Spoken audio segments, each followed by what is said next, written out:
There's something magical about walking into a room that feels spacious, calm, and uncluttered. A room where everything has a purpose. A room where the air feels lighter, where your mind suddenly becomes quiet, even if it was loud just a moment ago.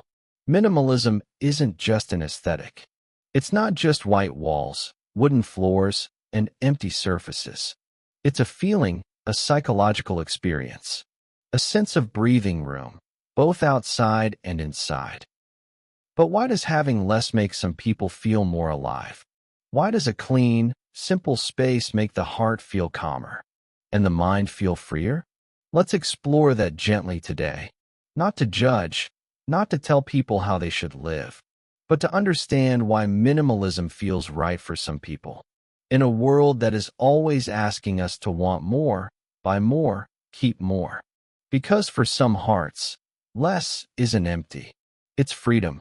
Minimalism begins in the space around you, but it ends up touching something deep inside you. When you remove physical clutter, you also remove mental noise. Your brain doesn't have to constantly scan the room, process details, or remember little tasks hidden in piles of objects. Psychologically, every item you see demands a tiny bit of attention, a reminder, a memory, a responsibility.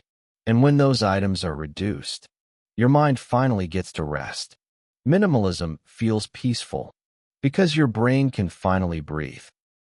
Many people who love minimalism aren't trying to impress anyone. They're not chasing trends. They're protecting their peace. Minimalism becomes a quiet form of self-care, a way of saying, my mind already carries enough. My space doesn't need to carry chaos too. A clean table, an empty floor, a neatly made bed.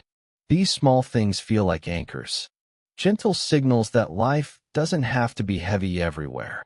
In a world full of overwhelm, minimalism becomes a soft place to land. There's also something psychological happening with identity. When your environment is simple, your mind stops clinging to objects as symbols of who you are. You stop defining yourself by what you own and start discovering yourself through what remains. Minimalism asks a quiet but powerful question. What do I actually need to feel like myself? Some people answer it with objects, some with people, some with experiences.